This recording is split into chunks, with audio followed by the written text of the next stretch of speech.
શ્રી શારદા વિદ્યા મંદિર સિંગણપોર ખાતે શાળાના 25 વર્ષ પૂર્ણ થતા રજત જયંતિ મહોત્સવનું આયોજન કરવામાં આવ્યું હતું, જેની અંદર જુદા જુદા કાર્યક્રમો થકી વિદ્યાર્થી વાલી મિત્રો અને અન્ય શાળાના વિદ્યાર્થી મિત્રોને પણ આમંત્રણ આપી વિવિધ કાર્યક્રમો થયા હતા, જેમાંથી આ વર્ષે રજત જયંતિ મહોત્સવ કાર્યક્રમ નિમિત્તે વાર્ષિક ઉત્સવ તરીકે એન્યુઅલ ફંક્શન જ્ઞાન બાગ ફાર્મમાં આયોજન કરવામાં આવ્યું હતું, જેમાં મુખ્ય મહેમાન તરીકે કાર્યક્રમમાં શ્રી વિનોદભાઈ મોરડિયા, ધારાસભ્ય 166 ગામ તથા પદ્મશ્રી નિલેશભાઈ માંડલેવાલા તથા જિલ્લા શિક્ષણ અધિકારી ભગીરથસિંહ પરમાર અને શ્રી એનજી ચૌધરી સાહેબ અને ચોક બજાર સ્વાતિબેન સોસા સભ્ય શિક્ષણ સમિતિ જેઓ મહેમાન તરીકે ઉપસ્થિત રહ્યા હતા, તેમજ વિશેષ શાળાના ટ્રસ્ટી ZP ખેની સાહેબ તથા હર્ષદભાઈ માવાણી, સાવજીભાઈ પટેલ, જયમીનભાઈ પટેલ, RL માવાણી તથા અન્ય મિત્રો પણ ઉપસ્થિત રહ્યા હતા।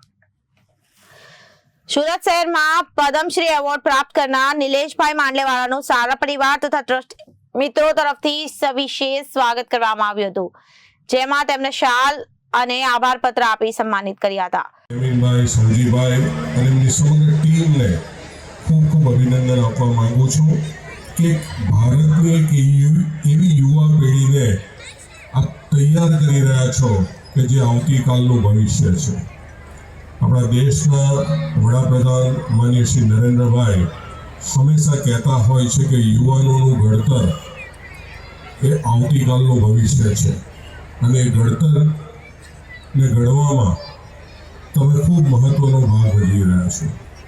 હું જ્યારે અહીંયા આવ્યો, વીરુભાઈ અને મેં જે સ્વાગત ગીત અને હનુમાન ચાલીસાની જે કૃતિ બાળકોએ પ્રસ્તુત કરી એ જોઈને ખરેખર મન ગદગદ થઈ ગયું કે આટલી નાની ઉંમરના બાળકો અને એની આ ભક્તિ એનું આ સ્વાગત ગીત અને બાળકોમાં નાનપણથી જ ભગવાન પ્રત્યેના એ સંસ્કારોનું સિંચન કરવું એ ખૂબ મહત્વનું હોય છે। જે સિંચન કરવાનું કામ આપ સૌ કરી રહ્યા છો, આપણે જેટલા પણ ધન્યવાદ આપે એટલા ઓછા છે।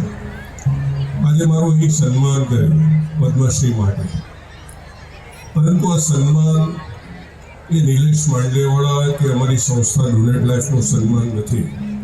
આ સન્માન છે આપણા સુરત શહેરનું સન્માન છે, આ સન્માન છે આપણા ગુજરાતનું સન્માન છે, આ સન્માન છે આખા દેશમાં જે પણ સંસ્થાઓ, જે પણ વ્યક્તિઓ આ કાર્ય સાથે જોડાયેલી છે તમામનું સન્માન છે।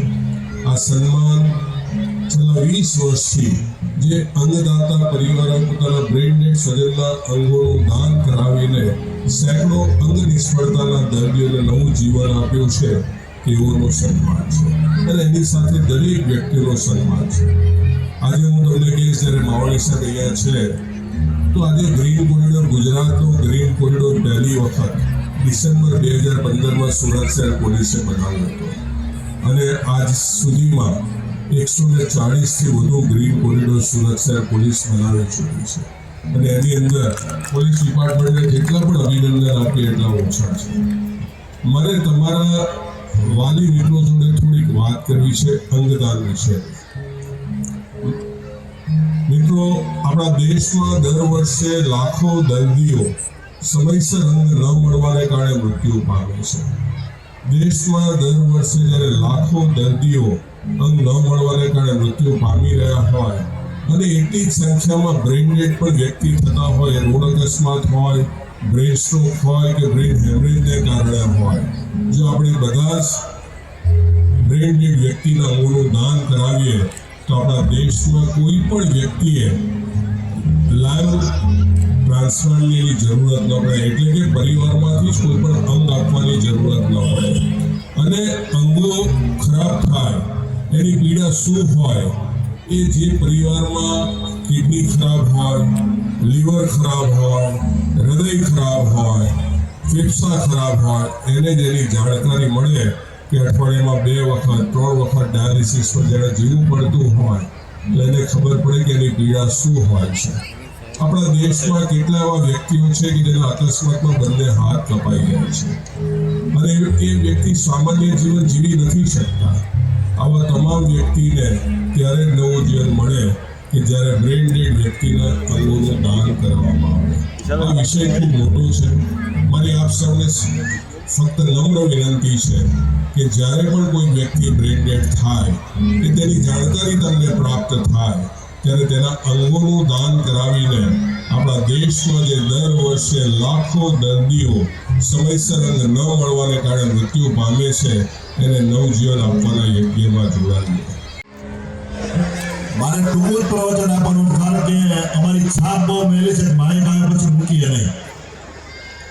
પણ બે વાત કરીને મારી વાતને હું પૂરી કરી દઈશ કે 40 દીકરીઓએ જે પરફોર્મન્સ કર્યું એને બેઠેલા પહેલી હરોળમાં બેઠેલાથી માંડી છેલ્લી હરોળ બેઠાને બધાને એમને એક મેસેજ આપ્યો છે અને એ મેસેજ આપ્યો ને એમાંથી ગ્રહણ કરવામાં કોઈ બાકી રહે એમ નથી. કારણ કે મોબાઈલ છે ને એ રાતના 11 વાગ્યાથી 2 વાગ્યા 3 વાગ્યા સુધી વધારે ચાલે છે. એમાં મમ્મી હોય, પપ્પા હોય, દાદા હોય, બધા રાતે આમ જ ફરતા હોય છે. આપણે એમ લાગે કે કઈ મગજમાં કઈ સર્કિટ ગઈ છે અને એમ ગીત તો એવું તૈયાર કર્યું કે એને સમય કેટલો મારો તમારો ખાઈ જાય છે. મોબાઈલમાં રહો તો કલાક 1.5 કલાક કેમ થાય ખબર ન રહે. જો કામ હોય તો કામ પડી રહે, રસોઈ હોય તો રસોઈ પડી રહે, પછી થાય ડખા. કારણ કે સમય મોબાઈલ ખાઈ જાય છે.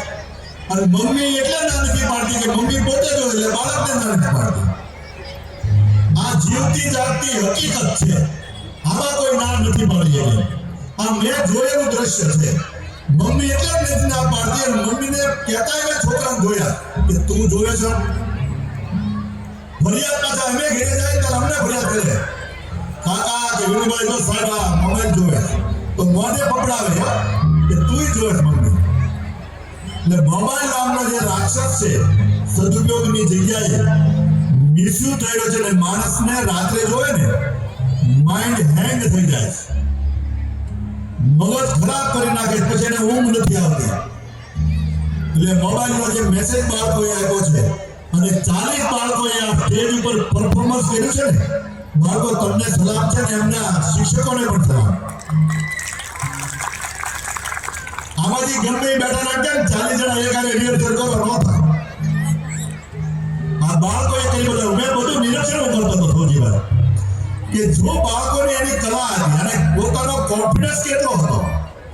એક મેસેજ આપ્યો ને ચહેરાના ભાવથી આવ્યો છે અને આવું સુંદર મજાના આયોજનમાં આટલા બધા વાલીઓની વચ્ચે આપ્યું એટલે મારે તમારે બધા એક આ મેસેજ લેવા પડશે. શાતા વિદ્યાલયના 25 વર્ષ થયા, એનાથી 5 વર્ષ હું નાનો છું, મારે 20 વર્ષ થયા રાજકારણમાં આવ્યો એને. હમણાં કીધું ને જયવીનભાઈ કે પ્લેગથી માંડી ભૂકંપથી માંડી ખાતી શારદા વિદ્યાલય એટલી વટ વૃક્ષ બની ગઈ અને કેટલા દીકરીઓને એમને સંસ્કાર પૂર્યા. અને મને ખ્યાલ છે શિક્ષણમાં ખાલી શિક્ષણ નથી આવ્યું, સાથે સાથે સંસ્કાર પૂર્યા છે એનો હું પોતે પ્રત્યક્ષ સાક્ષી છું. સૌજીભાઈનો જે સ્વભાવ છે એને અમારા એક બાળકને પણ એને રજા આપેલી. એ બાળકનો વાંક હતો, એ બાળક ભૂલ કરતો હતો અને મારે જવું પડ્યું. મેં રિક્વેસ્ટ કરી, હું ધારાસભ્ય, અમે બે મિત્રો, ધારાસભ્ય તો પછી બન્યો, પણ મારે રિક્વેસ્ટ એટલે કરવી પડી કે અમારા બાળકની ભૂલ હતી અને બાળકને સાચવવા માટેના એમના પ્રયાસ હતા. એમનું વાવેલું આ બીજ છે એટલે શારદા વિદ્યા મંદિર સિંગણપુર મારા મત વિસ્તારમાં. અને નિલેશભાઈ પોતે વાત નહીં કરી શકે કારણ કે પોતે કામ કરી રહ્યા છે, પણ મારે એમના માટે એક વાત કરીને હું પૂરી કરીશ કે નિલેશભાઈને જે એના વિચારો હોય તો ક્યાં છે, પરંતુ રાત દિવસ કોઈના માટે ગમે ત્યારે કોલ વાગે 24 કલાકમાં અને 365 દિવસ દિવાળી હોય, બેસતું વરસ હોય, કોઈ પણ તહેવાર હોય, ઘંટડી વાગે એટલે દોડતું થવાનું. Bureau report, Janadesh news.